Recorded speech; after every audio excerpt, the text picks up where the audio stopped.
बिस्मिल्लाहिर्रहमानिर्रहीम इय्याका नअबुदु व इय्याका नस्तईन। अस्सलाम वालेकुम एवरीवन। ऑटो दीवाने एक बार फिर आपकी खिदमत में हाजिर हैं और आज हम आपके लिए होंडा सिविक ऐसी शेप और उस मॉडल का रिव्यू लेकर आए हैं जिसको most popular shape of civic कहा जाए तो गलत ना होगा।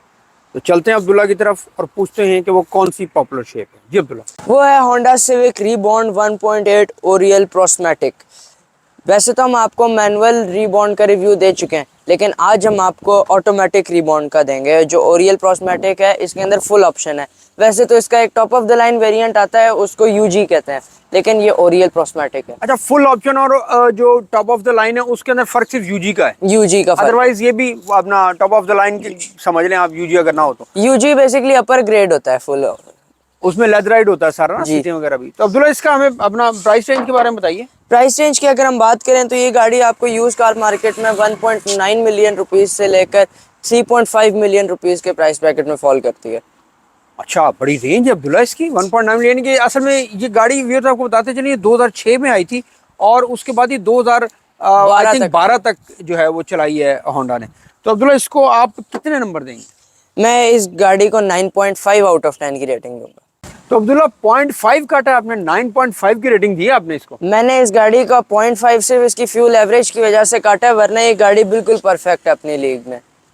अब्दुल्ला को जो है ना रीबॉन्ड पसंद बहुत है, इसका डैशबोर्ड बड़ा पसंद है, इसकी स्टाइलिंग बड़ी पसंद है। इस वजह से अब्दुल्ला ने, मुझे लगता है कि इसको 0.5 ज़्यादा दिए। मेरे हिसाब से इसको 9 नंबर मिलने चाहिए गाड़ी को, क्योंकि इसकी एवरेज का बड़ा शदीद प्रॉब्लम है। लेकिन क्या करें, अब्दुल्ला जो है रिव्यू अब्दुल्ला ने देना होता तो उसकी बात से हमें एग्री करना होगा। जी अब्दुल्ला, स्टार्ट करें रिव्यू स्टार्ट करते हैं। अगर हम इसकी फ्रंट लुक की बात करें तो इस गाड़ी की फ्रंट लुक काफ़ी स्पोर्टी है। इसकी अगर आप टेल लाइट्स देख, जो हेडलाइट्स हैं बेसिकली, अगर आप वो देखें तो उनके भी इन्होंने एजेस बनाए हुए हैं। वैसे इन्होंने कोई बहुत ज़्यादा कट्स नहीं दिया फ्रंट पे, इन्होंने राउंड शेप बनाई है बेसिक।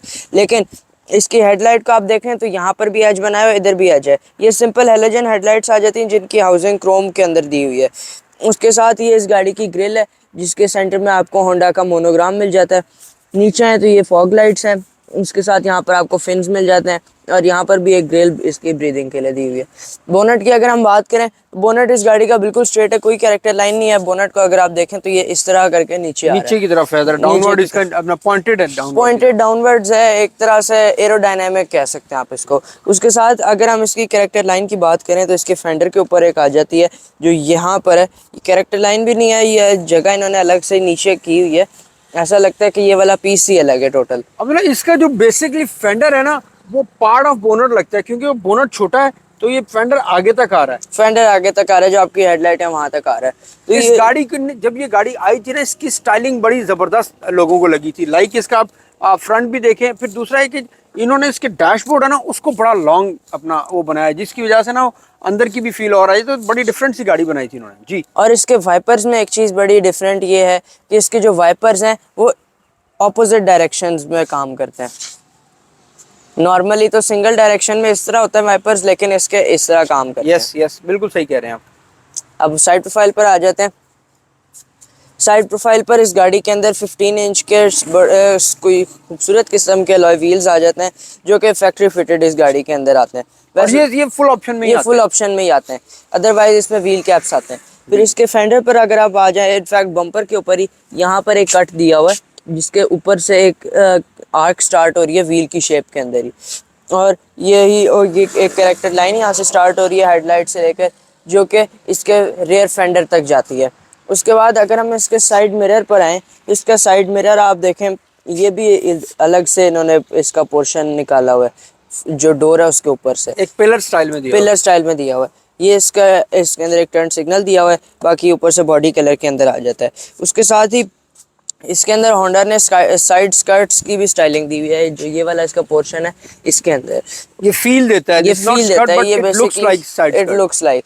फिर उसके साथ ही ये एक कैरेक्टर लाइन जा रही है जो कि अलग से इन्होंने एक पोर्शन निकाला हुआ है इसका, और ये ऑल द वे यहाँ तक आता है, रेयर डोर से थोड़ा सा पीछे। दिस इज कैरेक्टर लाइन, लेकिन ये तो प्लास्टिक पार्ट है इसका, जो दरवाजे के ऊपर लगाया हुआ। जो दरवाजे पे बेसिकली इन्होंने ये प्लास्टिक दिया हुआ है, लेकिन अगर आप वहाँ से फ्रंट फेंडर से देखें तो वो कैरेक्टर लाइन की स्टेट में शुरू हो रहा है, और यहाँ पर भी ये कैरेक्टर लाइन में आ जाता है, दोबारा कंटिन्यू करता है। तो ये इस गाड़ी के डोर हैंडल्स हैं जो कि काफ़ी लॉन्ग है। ये इसका गैस टैंक है जो कि राउंड शेप के अंदर है और इसको भी इन्होंने यहाँ से कर्व किया और इसकी के ऊपर से कैरेक्टर लाइन जा रही है यहाँ तक रियर फेंडर पे। जी। रेयर एंड की अगर हम बात करें तो मुझे इस गाड़ी का रेयर एंड बहुत खूबसूरत लगता है क्योंकि इसकी लाइट्स जब रात को ऑन होती हैं तो ये जो इसके सर्कल्स बने हुए ना ये बड़े कोई खूबसूरत लगते हैं। वैसे जो इसके अंदर हाइब्रिड आती है उसकी लाइट्स ऊपर और नीचे से फ्लैट आती हैं वो तो कोई इतनी मुझे पसंद नहीं, ये ज़्यादा अच्छी है। ब्यूटीफुल, ये जो राउंड है ना बड़े रात को जलते बड़े खूबसूरत लगते हैं। ये बड़े खूबसूरत लगते हैं। वैसे ये यहाँ पर आपको क्रिस्टल फिनिश भी मिल जाती है। ये VTI ओरियल और 1.8 IVTEC की बैजिंग है यहाँ पर और यहाँ पर सिविक की बैजिंग है। सेंटर में आपको होंडा का मोनोग्राम मिल जाता है। ये प्रोस्मेटिक का स्टिकरिंग भी है। प्रोस्मेटिक की स्टिकरिंग यहाँ पर, ये जो ओरियल है और प्रोस्मेटिक है उसकी यहाँ पर स्टिकरिंग हुई है लेकिन उसका इसका कलर फेड हो चुका है। जी। यहाँ पर आपको हाई माउंटेड ब्रेक लैंप भी मिल जाता है। अब हम इसके बूट को ओपन कर, इसके एग्जॉस्ट भी, ये डबल एग्जॉस्ट आई थी, इसके एग्जॉस्ट भी खूबसूरत है। इसके जो एग्जॉस्ट है बेसिकली डबल एग्जॉस्ट तो आई थी, उसके साथ होंडा ने इसको मजीद खूबसूरत बनाने के लिए इसके अंदर ये वाले कवर एग्जॉस्ट कवर्स इसके साथ दे दिए थे ये वाले। अब हम इसके बूट की तरफ चलते हैं। यहाँ से भी आप ओपन कर सकते हैं और इंटीरियर से भी कर सकते हैं। ये इस गाड़ी का बूट है। बूट भी इस गाड़ी का स्पेशियस है, लॉन्ग और वाइड है लेकिन ये कोई बहुत ज़्यादा डीप नहीं है। डीप नहीं है, हाँ बूट इसका ठीक है, अच्छा बूट है लेकिन वो डीप डेप्थ कम है। डेप्थ कम है। वैसे आपको इसमें एक फुल साइज स्पेयर व्हील मिल जाता है with all the necessary tool kit. Namda missing है डिग्गी में, मैं अपनी लाइन नहीं बोल पाया। अब हम रेयर सीट्स की तरफ चलते हैं। रेयर सीट्स पे एंट्री एंड एग्जिट होंडा में थोड़ा सा जो सिविक है उसमें मुझे लगता है प्रॉब्लम हमेशा से ही, क्योंकि इसका जो ये वाला पार्ट है ये आज भी जो सिविक की 11 जनरेशन है उसके अंदर भी इसी तरह वाइड है, ये थोड़ा सा आपको प्रॉब्लम देता है। अदरवाइज अगर हम नी रूम और लेग रूम की बात करें तो वो भी ठीक है इसके अंदर, और हेड रूम भी बस ओके गुजारा है हेड रूम के अंदर इसका। अगर लंबा बंदा हो तो ज़रा तंग होगा, वो तंग होगा। फिर सेंटर में ये बिल्कुल फ्लैट एक 5 सीटर कार है क्योंकि इसका हम्प नहीं है कोई, बिल्कुल फ्लैट फ्लोर है इसका। फिर यहाँ पर आपको एक आर्म रेस्ट मिल जाता है जिसमें 2 कप होल्डर्स दिए हुए हैं। वह ये आप इसकी व्यूअर्स ये पोशिश देख रहे होंगे, लेदर में आफ्टर मार्केट है। इसके अंदर जैसे ये डोर के ऊपर है ये बेज फैब्रिक आ जाता है। अगर हम इसकी सीट्स के पीछे वाली बात करें तो ये जो प्लास्टिक है ये भी बड़ी कोई प्रीमियम फील इसके अंदर आपको देते हैं। डोर की अगर हम बात करें तो डोर के ऊपर आपको ग्रे सॉफ्ट प्लास्टिक मिल जाता है। फिर ये इस गाड़ी का डोर हैंडल है जो कि बड़ा खूबसूरत है और बड़ी स्पोर्टी फील देता है आपको। उसके साथ ही ये वाला पोर्शन इसके अंदर बेज फैब्रिक के अंदर है, यहाँ पर आपको थोड़ी सी पैडिंग भी मिल जाती है। यहाँ पर ये स्पेस ग्रे कलर है और ये इसकी पावर विंडोज़ का यहाँ पर स्विच दिया हुआ है। उसके साथ जो इसकी रेयर डोर पॉकेट है उसकी एक बड़ी अच्छी बात है कि ये काफ़ी वाइड है। आमतौर पर जो आजकल गाड़ियाँ आ रही हैं उनमें ये काफ़ी ज़्यादा कंजेस्टेड होती है। मतलब इसमें एक चीज और बड़ी अच्छी है कि ये जो सिविक है ना जी, इसके अंदर इन्होंने ये वाली जो लाइट दी थी ना, ये पिलर्स वाली लाइट, रीडिंग लाइट्स यहाँ पे पिलर्स में भी दी हुई हैं, ये फिर बड़ी सेंटर में बड़ी भी दी हुई हैं। खूबसूरत है। सेंटर में है वो तो मौजूद ही है लेकिन पिलर वाली लाइट्स भी तो बड़ी खूबसूरत है ये। जी, और ये बड़ी यूजफुल होती हैं, हर बंदे के पास अपनी इंडिविजुअल लाइट है यहाँ जी। अब हम फ्रंट सीट्स की तरफ चलते हैं। अब हम इसको स्टार्ट कर लेते हैं। इस गाड़ी की स्टार्टिंग है। सबसे पहले हम फ्रंट डोर पर आ जाते हैं। Front door same as it is rear door की तरह है, बस इसमें थोड़े से फंक्शंस आपको ज़्यादा मिल जाते हैं। लॉक अनलॉक और रिट्रैक्टेबल मिरर्स के स्विचेस हैं यहाँ पे। उसके साथ ही इसकी डोर पॉकेट है जिसके अंदर आपको यहाँ पे ये कट्स इन्होंने 3 दिए हुए हैं, ये भी काफ़ी खूबसूरत लगते हैं। ये इसका स्पीकर है फ्रंट पैसेंजर्स के लिए। यहाँ पर आपको एक स्टोरेज स्पेस मिल जाती है और इसके नीचे भी एक इन्होंने छोटी सी स्टोरेज स्पेस दी हुई है। उसके ऊपर ही आप बटन्स देख रहे होंगे। आमतौर पे तो यहाँ पर इन्होंने एक बटन दिया होता है ब्लैक कलर का, या स्टीयरिंग पर होते हैं, लेकिन इसके जो ट्रिप मीटर के सेटिंग्स हैं वो आप यहाँ से कंट्रोल कर सकते हैं। उसके बाद अगर हम इसके स्टीयरिंग पर आ जाएं तो स्टीयरिंग भी इस गाड़ी का काफ़ी खूबसूरत है और सिंपल है, लेकिन ये इस गाड़ी का हॉर्न वाला कवर है। उसके साथ आप ये वाले डिज़ाइंस देखें और ये ग्रिल इसकी बनाई हुई है इसकी, ये काफ़ी आपको स्पोर्टी फील देते हैं।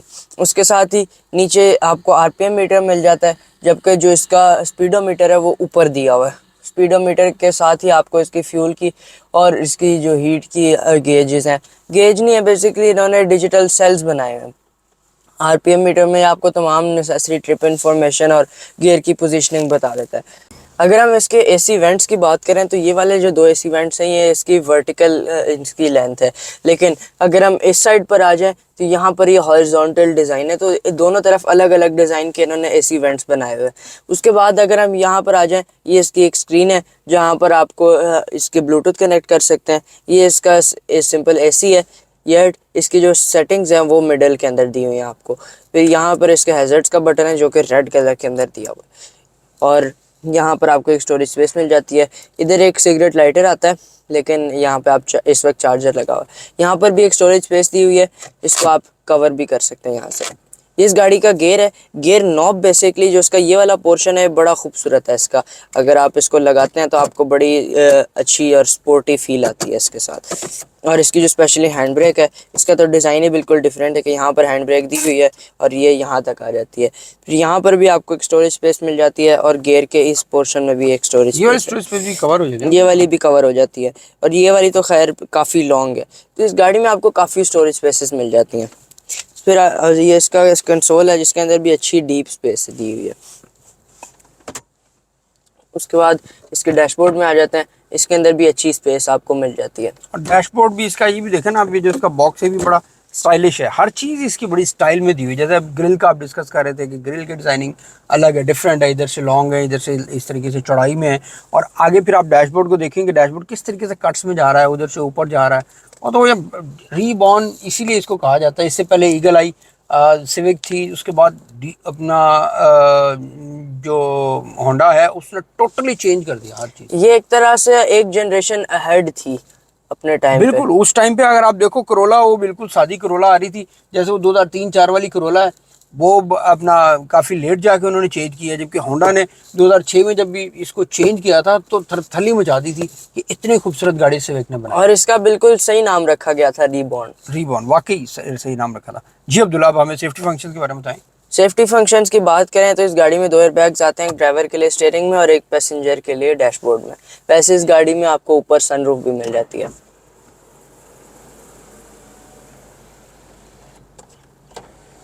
ये इस गाड़ी के सनशेड्स हैं जिसके अंदर आपको वैनिटी मिरर्स भी मिल जाते हैं। दोनों सनशेड्स के अंदर आते हैं ये। अब हम गाड़ी की ड्राइव की तरफ चलते हैं। व्यूअर्स, सेफ्टी फर्स्ट, सेफ्टी पे कोई कॉम्प्रोमाइज़ नहीं, इसलिए आपने सीट बेल्ट हमेशा बांध के रखनी है। अब ड्राइव स्टार्ट करते हैं। ड्राइव की अगर हम बात करें, इस गाड़ी की ड्राइव काफ़ी अच्छी है और बीइंग अ सिविक इसकी जो ड्राइव है वो वैसे ही काफ़ी स्मूथ है। ऑल्दो इसकी जो सिटिंग अगर हम देखें तो सिटिंग लो है इस गाड़ी की, लेकिन ग्राउंड क्लियरेंस वैसे इस गाड़ी की ठीक है। और फ्यूल एवरेज की अगर हम बात करें तो इस गाड़ी की जो ओवरऑल फ्यूल एवरेज है कंबाइंड सिटी एंड लॉन्ग, वो 9 to 14-15 किलोमीटर पर लीटर है, depending upon your driving style. बाकी आप बताएं गाड़ी के बारे में। तो गाड़ी बहुत अच्छी है, लेकिन आप जो कह रहे थे ना सिविक की अपना इसकी सिटिंग डीप है, तो नीचे की तरफ है, तो फिर आप सिविक में किसी भी सिविक में जाएंगे ना, या अब अभी 11 जनरेशन 10 जनरेशन उनमें भी आप जाएंगे तो सिविक की सिटिंग जो है वो अंदर की तरफ ही है। आपको बैठने में और उतरने में सिविक से प्रॉब्लम होता है, लेकिन वंस यू सिटेड तो वो जो गाड़ी का व्यू है, गाड़ी की स्टाइलिंग है, तो उसके बाद आप सारी चीज़ें भूल जाते हैं और वो आपको फील आती है जैसे आप स्पोर्ट्स कार में अंदर की तरफ बैठते हैं ना, सिविक के अंदर आप इसी तरह हमेशा अंदर की तरफ बैठते हैं। ड्राइव बहुत अच्छी इसकी, इंटीरियर की बहुत ज़बरदस्त फील है इसकी। आपको जब स्टार्ट में आई थी ना 2006 में, तो फर्स्ट टाइम जब हम रीबॉर्न में मैं बैठा, मैंने चेक किया तो मैंने कहा यार मुझे ऐसा लग रहा है जैसे मैं जहाज़ के कॉकपिट में बैठ गया हूँ। इतना बड़ा डैशबोर्ड और वो तो इसकी स्टाइलिंग बड़ी ज़बरदस्त है। दूसरा, इस गाड़ी का ना पिकअप बड़ा ज़बरदस्त है। गाड़ी भागती है, जान है गाड़ी के अंदर, जोर है। और वहाँ एवरेज की तरफ से मार्क आती है अब्दुल्ला 9 से 14 की आपने एवरेज बताई है।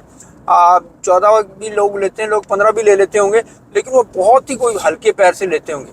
अदरवाइज इसकी एवरेज मैं तो ये समझता हूँ 9, 10, 11 की ले लेंगे आप, 12 की ले लेंगे। हमारे जैसा बंदा 9 से 12 के दौरान इसकी एवरेज ले सकता है।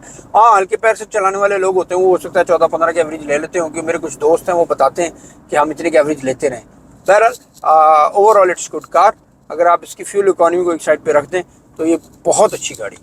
Viewers, are you ready for the pickup? Ready? 1, 2, 3, go.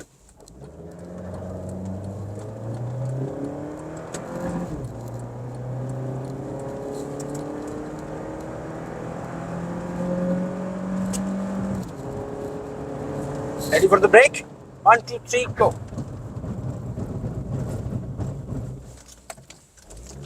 गाड़ी का पिकअप बहुत ही आला था, इवन के थर्ड गियर के अंदर ये 107 तक पहुंच गई थी। और अभी तो इट वाज गोइंग जा रही थी। हाँ, यानी कि वो जिस तरीके का इसका पिकअप है ना, ये तो अब्दुल्ला सेकंड गियर में 100 को टच से कर जाना था, उसको मैंने शिफ्ट कर दिया गियर इसका। जी, वो पिकअप इज़ ग्रेट। उसके साथ ही होंडा की ब्रेक से तो हम सभी वाकिफ़ हैं कि होंडा की ब्रेकिंग बहुत अच्छी है। ABS भी अप्लाई हुआ, गाड़ी स्किड नहीं हुई। और जब गाड़ी को हमने अब्दुल्ला पिकअप दिया है तो आपने चेक किया कि व्हील किस तरह स्पिन हुए इसके? ये जब ऑल्दो इट्स ऑटोमेटिक है, लेकिन उसके बावजूद इस गाड़ी में इतना जोर है, इतनी जान है इसमें कि इसके व्हील जो है वो अपना अच्छे भले स्पिन हुए हैं। क्या ख्याल अब्दुल्ला, उस टाइम पे इनको, खैर उस टाइम पे पाकिस्तान में तो ट्रैक्शन कंट्रोल का इतना नहीं था, वो पाकिस्तानी गाड़ियों में तो खैर आता ही नहीं था, तो ट्रैक्शन कंट्रोल अगर इसमें होता तो फिर और भी मज़ेदार होनी चाहिए गाड़ी। ट्रैक्शन कंट्रोल बेसिकली वो इसके जो स्पिन है उसको कंट्रोल करने के लिए। हाँ जी, उसके लिए ना, ताकि गाड़ी स्किड ना हो। तो अदरवाइज तो वैसे तो उसका कॉन्सेप्ट नहीं था, लेकिन होता तो बहुत अच्छी बात थी। Let's move on to the engine. इस गाड़ी के अंदर 1800 सीसी 4 सिलेंडर पेट्रोल इंजन आता है, जो कि 138 हॉर्स पावर और 174 newton metres of torque produce करता है। इसकी पावर आपने ड्राइव में देखी होगी कि इस गाड़ी का कितना कोई ज़बरदस्त किस्म का पिकअप है। आज हमने आपको होंडा सिविक रीबॉन्ड का एक्सपर्ट रिव्यू दिया। उम्मीद करता हूँ कि आपको रिव्यू बहुत अच्छा लगा होगा। अगर पसंद आया तो वीडियो को लाइक कीजिएगा, चैनल को सब्सक्राइब कीजिएगा, बेल आइकन दबाना ना भूलिएगा ताकि हमारी हर आने वाली वीडियो आप तक पहुँच सके। अगली मुलाकात करेंगे किसी ज़बरदस्त वीडियो के साथ, किसी नई गाड़ी के साथ, किसी नए टॉपिक के साथ। लेकिन आपने तब तक अपना और अपने इर्द गिर्द के लोगों का बहुत ज़्यादा ख्याल रखना है। ऑटो दीवानों को इजाज़त दीजिए।